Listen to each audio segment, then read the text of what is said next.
we just got back from Vermont, where we were all summer, to New York, where we lived the rest of the year, and in our lovely little Chelsea apartment, where absolutely everything was broken. The building's front door, our apartment's front door, my internet, my TV, you name it, it was broken. So maybe we should talk about a broken marriage. I don't know. So, Michael. And we're still talking to each other. The nice thing is we're still talking to each other. Yeah. Okay. Despite that. Okay. Well, I want to say it's a pleasure to have both of you on. We're talking with Barbara and Michael Foster. Right. And Barbara, I guess you're credited with being the author of Confessions of a Librarian. Oh, that's right. That's right. I was a librarian at Hunter College for a number of years, and I was hidden away in the stacks and given kind of boring work. And so I started writing erotic poetry, and I decided to live the life and walk the talk. And so I started to travel around the world and gather information for Confessions of a Librarian. And I confess. Okay. I want to take a step back and say and talk about the broken apartment, because we have a couple of minutes, and say, was it broken physically, like the door pushed in, or was it just No, not any kind of violence, just stuff that didn't work. But all at once, you have to think about your karma at a time like that. Oh my goodness. Well, yes, it's like I said, it's a pleasure to have both of you on. I believe I was with Tony and Jenny back in August, maybe July/August, before you guys went away on vacationing for the summer. Wanting to get you guys on to talk with you and just spend a few moments with you. Well, thanks. Yeah, we don't really take vacations. We go to Vermont to write, which is typical, in New York in the summers are noisy, to put it mildly. And we get away and we do a lot of work. Michael's working on a huge book that's after a book that came out 20 years ago called Three in Love, a history of the Ménage à Trois. And he's writing a big book now that is much bigger and many more kinds of relationships and new marriage and new love relationships that have happened in the last 20 years. Yeah, well, it's not just me. There's three of us collaborating, really. I get the sort of final draft, but it puts together and makes it. When I was back in student of history, working on a PhD, I was always annoyed by history seemed to be what the king so-and-so did or which army ran over which poor country. And it never interested me. I wanted to know more personal things. And wasn't there a history of love, a history of romance, even a history of adultery? So with Three in Love, we took the famous love triangle, without which, for a long time anyway, you couldn't make a Hollywood movie without one. And we dealt with that, and we dealt with not its opposite, but what it sometimes led to, which was a ménage à trois, a more friendly three-way relationship. And the book was quite a sensation when it came out in the 90s. Oddly enough, at the same time that the Clinton hijinks were being, in the press, and also, what's her name, Princess Diana was running around. So we couldn't quite meet that competition, I must say. So Barbara and Michael, so let's get into open relationships. What are they? I guess textbooks-wise, we're looking at non-monogamy, but give us your description, your definition of your open relationship. Barbara, you want to? I was thinking about this before we called, and I think that there's a long history in America of divisiveness, of warring factions. I mean, in the 19th century, there was the Civil War and the War of Secession, depending on where you lived. And then the divide was a racial divide, and even though that still exists, now there's a sexual divide. And if you look at some of the people who are running for presidency, you'll see that some of them from the Old South are participating in this sexual divide, which is defining marriage, defining love, defining sexuality in terms of their beliefs. And I think America is very divided now. Not so much, well, in a number of ways, racially, but also economically and sexually. So as far as who are we in this landscape of American argumentation and debate, we have had a marriage that's very special, and we made our marriage very special by being friends and staying friends and having freedom, and at the same time working together and cooperating, and to the point of even inviting in a third person. So I think we're a very unusual marriage. Oh, yeah, well, I'll put in a couple, 2 cents. That's very interesting. You know, it strikes me as a good subject for another book, The Sexual Divide. No. It really does. Well, these long books that take years and years, yeah. they are really incredible when they're finished, but they take a lot of work. Well, the thing is, Barbara and I got married very young, and I mean very young, 20, 21, and it was very traditional marriage and all that. And, for several years, well, we were very excited. We were newlyweds and so forth.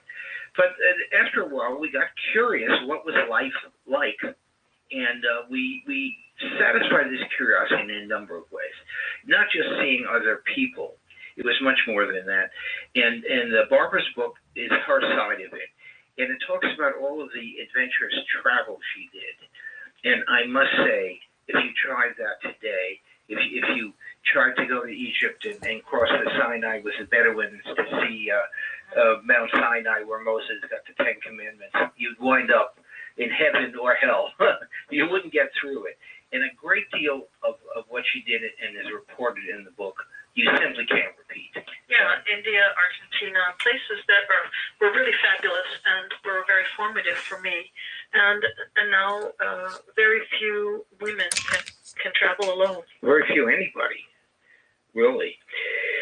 And I did other forms of travel. I learned Haitian Creole. I went to Haiti to study voodoo. And really? Yeah, and when Papa Doc was in charge, it was great. When you have a dictator like that, they monopolize crime. You're never in danger because they're the criminals. And I'm serious. And I would walk around at any hour and go to all the voodoo ceremonies. Well, he stayed with Papa Doc's dentist. Yeah. You can't get much better. Well, that was another thing. Nobody messed with Papa Doc's dentist. No. So, but I did stuff like that, and she did. And we basically would come back and we'd tell each other things about what had happened. What we never did, and I do want to bring this up, is cheat. That is a lie about, any of this. And I was so struck by the whole Ashley Madison business, that the hacking revealed. And because the cheating of the people who wanted to cheat got cheated by Ashley Madison, because often there was nobody on the other end. And that's what the hell can you expect, And it's a bad business, lying, and there's a great deal of it, I'm sure. I just want to jump in here and say, it's been noted, and I even have you on record, Michael. We're speaking with Barbara and Michael Foster, but have you on record saying studies that find that 5% of Americans in consensual non-monogamous relationships are lowballing reality. Half of all marriages end in divorce, and websites such as Ashley Madison that encourage cheating have millions of followers. Yeah, they did. I don't know about what happened after that. And I don't know who did it, but that was quite. It just revealed the situation was, and there's other sites as well, of course, other cheating sites. But the heck was the sites? I mean, people have been cheating and doing adulterous things ever since the Bible, as the Bible tells us. And it's a bad business. That is a bad business. If you're going to stick to the rules, the old rules, and have a monogamous marriage, well, good for you. But if you have some curiosity, and if your thing in life is to write books, and by the way, Barbara and I continue to write books together. We've done a couple of biographies of really courageous women that have been translated into many languages. The Secret Lives of Alexandra David Neal. Yeah, a woman Buddhist who went to Lhasa for the first time in 1924 when it was just Forbidden Journey. Yeah. It's another book of ours. But the one that really is personal is Barbara's Confessions of a Librarian. Now, I don't know if I'll do something similar. I have no idea. Our third person has written novels, and they are there is some menage a trois material in the novels. So it's affected all three of us very profoundly to share the New York art scene experience, or the art wars, I call it, where you really grind up your heart and your gut, and you create something, and you put it out there, and you hope it's accepted, and then the internet copies it. So a lot of it is happening that way. Yeah, another thing I would bring up, the question of whether the rules are changing. Everything is changing. Everything's changing dramatically. Gay marriage is something I wouldn't have dreamed would get this kind of legalization. I knew very well it existed. We live in Chelsea and in Greenwich Village as well, and the gay neighborhoods, but I never thought it would get the legal recognition. It's going to be a big battlefield for the presidential debate, and it's interesting, and it's tremendously worthwhile, of course. But who would have thought that so important a question, so intimate and so personal a question, could enter into a presidential race? Yeah, that's really I mean, really, this is people's private lives, you know? True. Hey, guys, we're speaking with Barbara and Michael Foster. I have a question here from one of our listeners. What's the difference between an open relationship and being swingers? Big yeah. Well, we've never been swingers, so I really can't speak from experience. But from what I know, what I've heard and read and talked to people, swinging seems to be more of a suburban thing, and it's groups of people and who live in perhaps a neighborhood. And I know of we had some contact with the one in Ohio, and they were outside of Cincinnati in the suburb, and they all sort of knew each other, and they got together and they traded partners that night. And it's a very social thing that we've never had anything to do with. So I can't speak from maybe you can think of open marriage as a big umbrella, and underneath that umbrella, it can be open in a number of ways. Yeah. It can be open by, for example, the extended family. The person who I think what it can replace is an American tradition, which is throw out the old husband or throw out the old wife and put a new one. So if you have like a car, if you have an open marriage, you can just keep on adding people. That's one way of doing it. And another way is people who don't marry at all, like three homosexual people who get together and are lifelong friends, or lifelong collaborators, or people who work together and who, over a period of their lives, have an intimate, important relationship with each other, whether they're married or not. Yeah, and there's open marriage is just a very broad term. It can be on a consensual basis. It can work in a very kind of happy way, or it can be very tight and angry. And I just did a long chapter for the book I'm working on the Kennedys, Jack and Jackie, and God, that he was with another woman constantly, other women, a huge list of them, and she tolerated it, but it's not like she accepted it, but she sort of did. She pretended. Yeah, yeah. But I mean, she was often very angry. So you have that possibility, certainly. Again, a lot of what we did was the need and search for adventure in general. And this is all in Barbara's Confessions of a Librarian. She had this very useful job, of course, but kind of dull.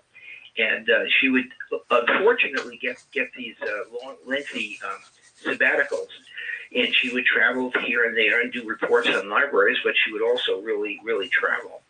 And that's something I admire because I'm not that adventurous personally. So he's had a long-term relationship for many, many years with the same person. But I have a different style. I like to date, and I still do internet dating. I have a Facebook page, Confessions of a Librarian, a memoir of love. That's the title of the book and the subtitle. And so you can find me there. Confessions of a Librarian, a memoir of love, Barbara Foster at Facebook. Wow. Yeah. I'm gonna read this really quick. I'm looking at various studies that appeared. I'm looking at one that appeared in the Journal of Human Sexuality. It states 70%. It talks about the following information or reactions to open relationships from couples involved in this activity. 70% claim having no problems with jealousy. 25% acknowledge problems controlling jealousy. 59% claim to be happier than their non-swinging counterparts. Well, that shows how misleading statistics can be. Yeah. I think jealousy is an issue that comes up with everybody. Sure. Every couple and every threesome and every foursome. And I mean, there's always this, why do you give this person more time or more energy or more love or more something or other than me? And people get into very ownership kind of feelings with a love relationship. And it's something that you have to deal with no matter what, whether it's an ex-spouse or whether it's a current lover or whatever, or a child or whatever. I know we're short on time. I have a couple other questions that a few of our listeners.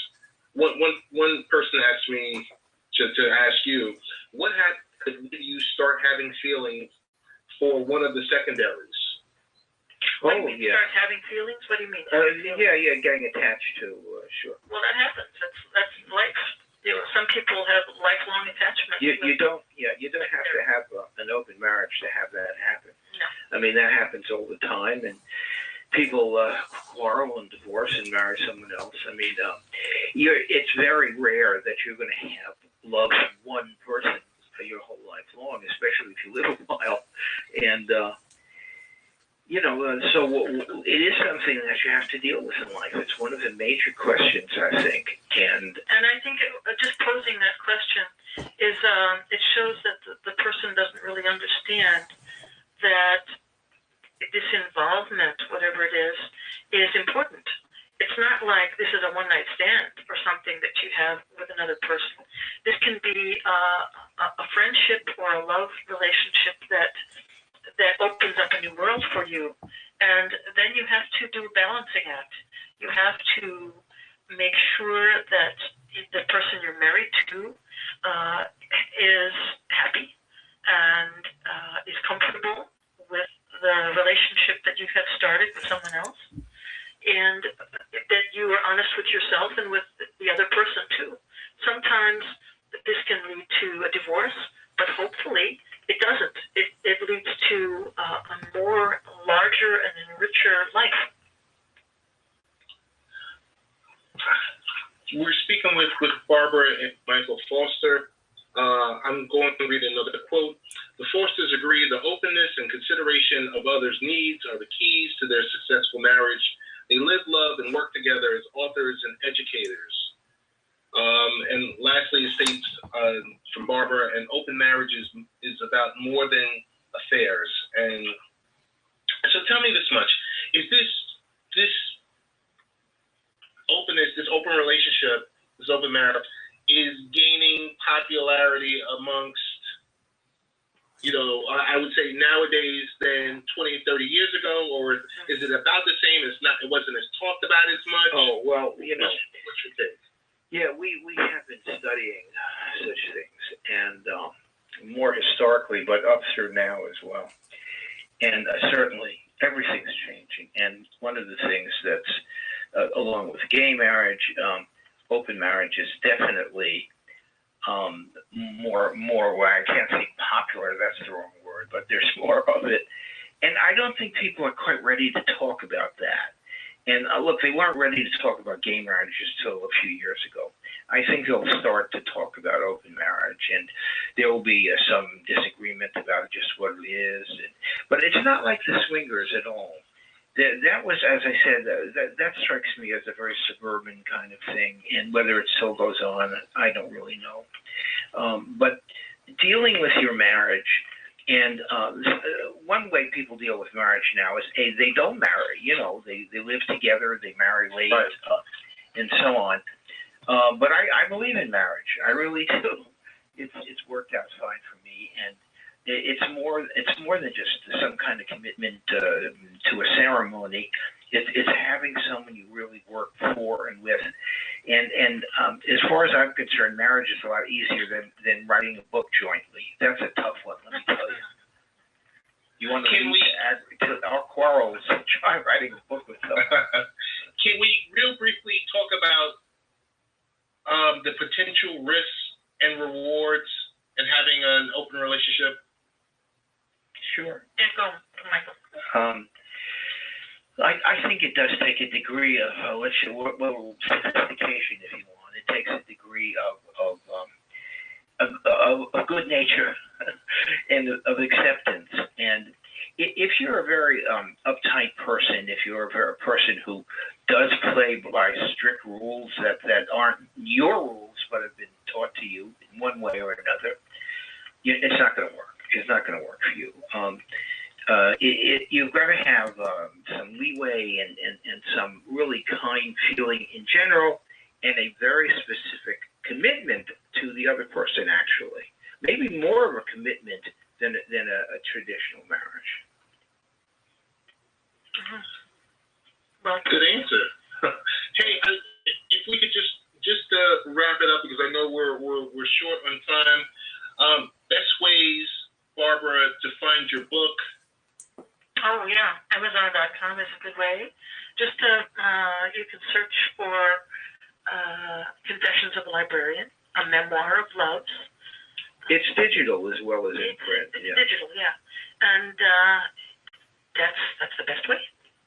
And find me on Facebook too if you want to join the conversation. Got you. And Michael, best ways to get in contact with you? He had Facebook too, Mickey Stamler. That's a pseudonym of his, a pen name, Mickey Mickey. Yeah. Well, it's my mother's maiden name, and you'll see pictures of all three of us at his page, Mickey Stamler, and actually a couple of pictures of on my page at Facebook too has the three of us. So you'll be hearing about the three of us later when this book, this long book that we've been working on. He says this is a 10-year book. This book. Oh my goodness. Yeah, well, it covers a lot. He does things in a big way. That's part of why I like him.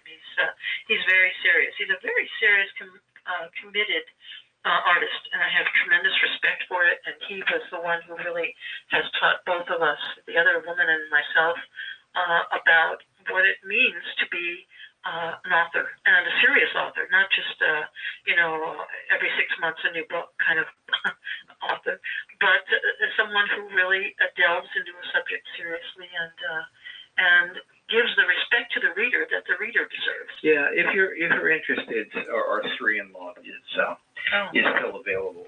And there's another website too called 3lovestory.com.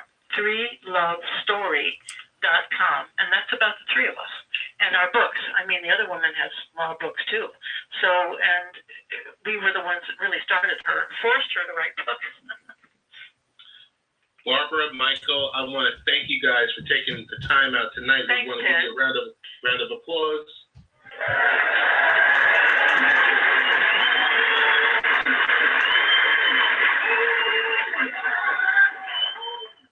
That's a great idea. I think I'll have the last word and say, Michael, we want to see a rebuttal to Confessions of a Librarian because you have to tell your side. Oh boy. So, but I definitely want to have you guys back in the near future, probably in early 2016, and just continue this ongoing discussion. So I want to thank you guys so much.